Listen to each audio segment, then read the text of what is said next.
Ada songgok pria yang bernama Hideo. Dia sedang berada di bus dan sedang bersedih. Hideo sendiri merupakan lelaki kesepian yang kerap membeli perlengkapan rumah sendirian. Waktu sesampainya di rumah, Hideo ternyata mempunyai boneka udara untuk menemani kesepiannya. Sedangkan boneka ini diberi nama Nozomi. Di sini Hideo memperlakukan Nozomi seperti istrinya sendiri. Bahkan, ia juga selalu bercerita tentang bagaimana hari-hari yang ia jalani kepada Nozomi. Hingga Hideo menjadikan Nozomi pelampiasan kebutuhan itunya. Esoknya ketika Hideo sudah berangkat bekerja, Nozomi ditinggal di rumah sendiri. Namun tiba-tiba, sebuah keanehan terjadi para pemirsa. Nozomi yang merupakan boneka udara, seketika bergerak lalu menjadi boneka hidup. Ia kemudian bergerak dari tempat tidur. Lalu Nozomi memakai baju yang sering ia gunakan saat di kamar tersebut. Kemudian, Nozomi melihat dunia melalui jendela yang tentunya hai para people.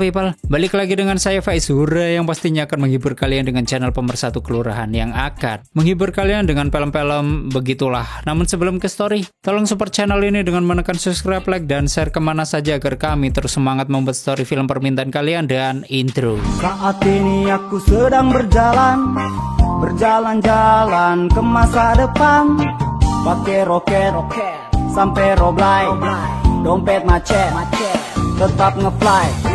Tak peduli kamu anggap aku ini sampah, tapi jangan lupa sampah itu apa? Bisa didaur ulang, bisa hasilkan uang, dan juga bisa hamilin kamu. Selamat datang di channel Zura 14 dan selamat menonton. Karena penasaran dengan dunia luar, Nozomi pun memutuskan untuk keluar dari rumah Hideo. Waktu di luar, Nozomi mencoba untuk menelusuri kota. Namun, ia sedikit kebingungan karena ia tidak terbiasa dan pertama kali melihat apa yang terjadi di luar. Dan seketika, sampailah Nozomi di sebuah toko kaset. Lalu, Nozomi mencoba memasuki toko tersebut. Nampak di sini Nozomi sangat gembira melihat banyak gambar unik di cover kaset tersebut. Dan di sela-sela kegiatannya untuk menelusuri perkasetan duniawi, Nozomi pun sampai di depan kasir. Ia bertemu seorang pria penjaga kasir yang bernama Junichi. Waktu melihat sesuatu yang janggal dari Nozomi, di sini Junichi kerap menanyai, "Sedang apa? Kamu di mana? Dengan siapa? Dan mencari apa?" Namun, Nozomi hanya terpaku diam tanpa kata. Lalu Nozomi melihat tulisan lowongan pekerjaan. Malam harinya usai bekerja, Hideo mengajak Nozomi keluar rumah dengan menggunakan kursi roda. Mereka duduk di kursi taman. Nampak di sini Hideo merangkul Nozomi sambil menceritakan tentang apa yang ia alami hari ini. Sedangkan Hideo, ia belum tahu sama sekali bahwa Nozomi merupakan songgok boneka yang sudah hidup. Di sini, yang Hideo ketahui hanyalah Nozomi merupakan boneka udara tanpa nyawa. Esok harinya terlihat Nozomi sudah bekerja di toko kaset yang ia datangi kemarin. Nampak Junichi sedang mengajari Nozomi tata cara bekerja yang baik dan benar. Waktu Nozomi sedang beres-beres toko, tiba-tiba ada seorang pria parubaya yang merupakan pemilik toko sekaligus bos Nozomi dan Junichi. Dia menanyai Nozomi soal kekasihnya. Namun Nozomi merasa bingung karena tidak mengetahui apa yang dimaksud pria itu. Sore harinya, sepulang dari kerja, Nozomi melihat seorang gadis sedang didandani di sebuah salon. Sontak Nozomi tertarik lalu memasuki salon tersebut untuk mempercantik dirinya. Setelah dari salon, Nozomi pergi ke mall. Ia membeli beberapa pakaian dan sepatu cantik. Yang nyatanya, Nozomi mencoba memulai hidup yang ia sukai. Namun meskipun begitu, saat malam hari batinnya sangat tersiksa karena perlakuan Hideo, yaitu sebagai pelampiasan hawa nafsunya Hideo yang kesepian. Esok harinya nampak Nozomi, dia sedang beres-beres toko bersama Junichi. Mereka sedang kelihatan lebih akrab dan raut mukanya Nozomi sedang berada di dekat Junichi. Waktu sedang sibuk, Nozomi melihat layar TV. Ia sangat kagum melihat lautan yang biru karena sebelumnya ia pernah melihat laut. Mendengar hal itu, Junichi berniat mengajak Nozomi ke sebuah pantai dan terlihat Nozomi sangat bahagia setelah sampai di pantai. Di sini, Nozomi berlari riang menelusuri tepi pantai tersebut. Dan malam harinya, mereka singgah di sebuah restoran. Nozomi kebingungan melihat suasana di sana. Terlebih saat mendapati gadis kecil yang sedang berulang tahun. Nozomi yang tampak heran, dia menanyakan perihal ulang tahun itu kepada Junichi.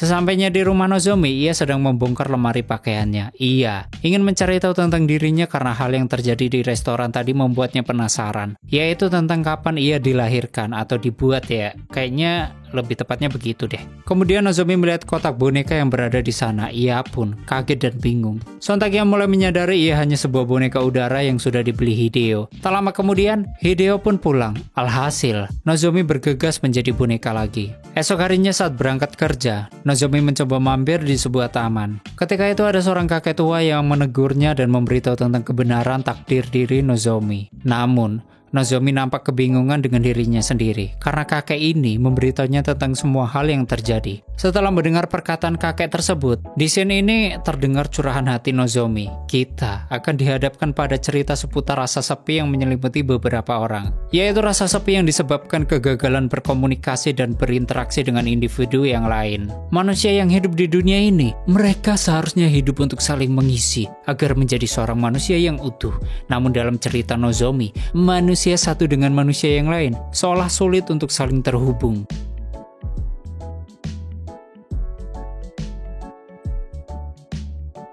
Sesampainya di toko, Nozomi kembali pada rutinitasnya bersama Junichi. Ketika Nozomi beres-beres selalu membersihkan rak bagian atas kaset, tanpa sengaja Nozomi terjatuh hingga menyebabkan kulitnya robek karena tergores oleh rak besi. Alhasil, akhirnya semua angin yang ada di dalam tubuhnya mengempes. Namun tiba-tiba, Junichi kaget karena ternyata Nozomi adalah boneka udara. Tentu akibat tragedi tersebut membuat Junichi bingung. Namun, di situasi ini membuktikan Junichi tampaknya sudah menyukai Nozomi karena Junichi tidak peduli siapa Nozomi.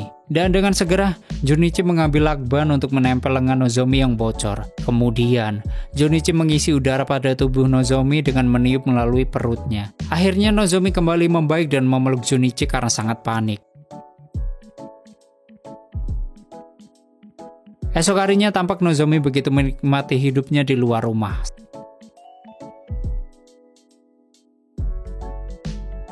Setelah bermain dan menikmati dunia luar, Nozomi kembali bekerja di toko kaset. Nozomi bercerita, lalu meminta maaf karena tidak memberitahu tentang kebenaran soal dirinya kepada Junichi. Namun di sini Junichi sama sekali tidak peduli tentang hal tersebut, dan Junichi, dia juga memberitahu kebenaran soal dirinya yang merupakan boneka udara juga. Lah, nih boneka mau menginvasi Jepang kali ya? Atau Rohingya itu adalah boneka?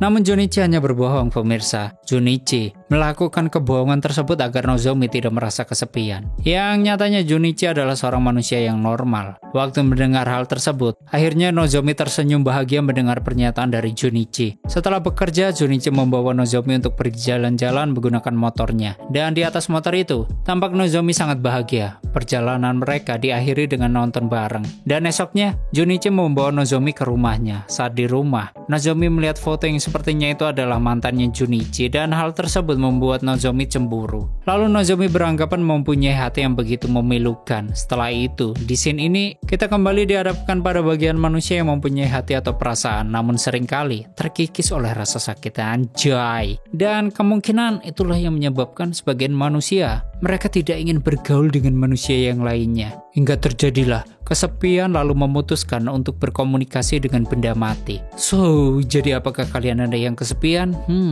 Sama seperti saya sepertinya ya para pemirsa.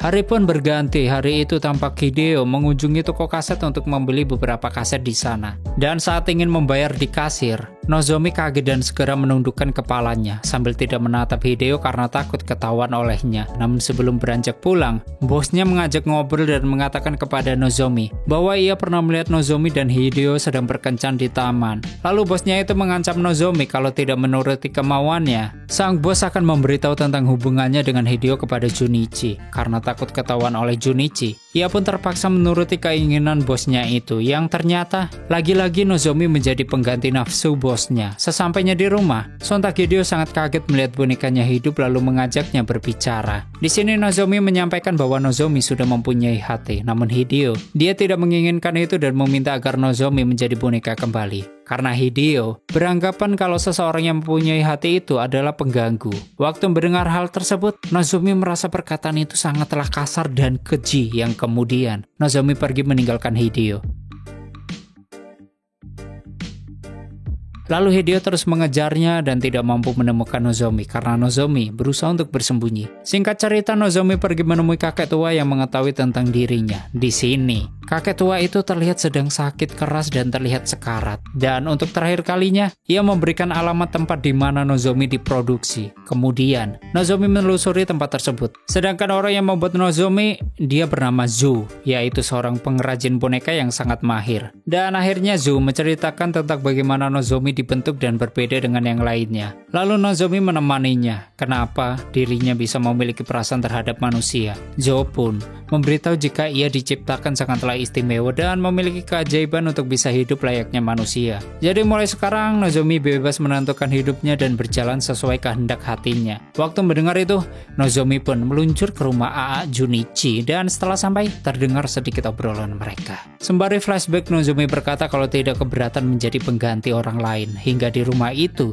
Nozomi mengungkapkan perasaannya kepada Junichi dan Junichi boleh melakukan apa saja untuk Nozomi. Waktu mendengar hal tersebut, di sini Junichi meminta satu permintaan, yaitu bolehkah aku membuang udaramu? Dan malam itu setelah ngobrol tentang soal perasaan, mereka melanjutkan di suatu kamar dengan tanpa busana. Namun saat itu Junichi membuang udara pada badan boneka Nozomi hingga badannya mengempes. Dan adegan itu terus diulang-ulangnya hingga membuat Junichi kelelahan. Waktu melihat Junichi yang lemas dan sedikit berkeringat, Nozomi beranggapan Junichi yang juga boneka telah banyak kehilangan udara. Dia pun memutuskan untuk melubangi perut Junichi dengan benda tajam agar bisa diisi udara kembali. Namun hal itu membuat Junichi berdarah lalu meningsoi. Dan kenapa Junichi meminta hal tersebut? Karena kemungkinan karena Junichi yang hidupnya penuh dengan kesepian itu, dia menginginkan ada Junichi dalam kehidupan Nozomi nantinya, yaitu dengan memberikan nafas atau udaranya di dalam tubuh boneka Nozomi. Sedangkan Junichi yang berlumuran darah, nampak di sini Nozomi merasa sangat sedih karena tidak bisa menghembuskan udara ke dalam tubuh Junichi. Lalu, Nozomi boneka udara yang mempunyai hati itu pun merasa sangat kehilangan Junichi, yaitu pria yang ia sayangi dan yang memberinya kehidupan. Pagi harinya sewaktu di luar rumah Junichi, nampak Nozomi membungkus mayat Junichi di sebuah plastik besar, lalu meletakkannya di tempat pembuangan sampah. Di sini raut wajahnya Nozomi sangat begitu sedih dan terpukul atas kepergian pria yang dia sayangi. Nozomi pun pergi tanpa tahu harus kemana. Di suatu tempat nampak Nozomi yang kehilangan, dia merasa frustasi. Lalu akhirnya dia melepaskan lakban yang ada di lengannya seolah dia bundir. Dan esoknya boneka udara Nozomi sudah berada di tumpukan sampah dan terbaring lemas. Hingga akhirnya Nozomi pun meningsoi. Lalu cerita diakhiri dengan hembusan udara dari boneka Nozomi berterbangan pada manusia-manusia yang merasa kesepian. Seolah udara itu memberikan semangat untuk tidak hidup dalam kesepian lagi, lalu tamat. Oke, seperti itulah story filmnya. Bagaimana menurut kalian dengan film ini? Silahkan berdebat di komentar. Bagi kalian yang ingin filmnya di story, silahkan tulis di komentar. Terima kasih sudah nyimak video ini sampai habis. Terus support channel ini dengan menekan like, subscribe, dan share ke alam semesta. Aneh pamit and stay on my channel. Jangan kemana-mana. Sampai ketemu lagi di video selanjutnya. Bye-bye.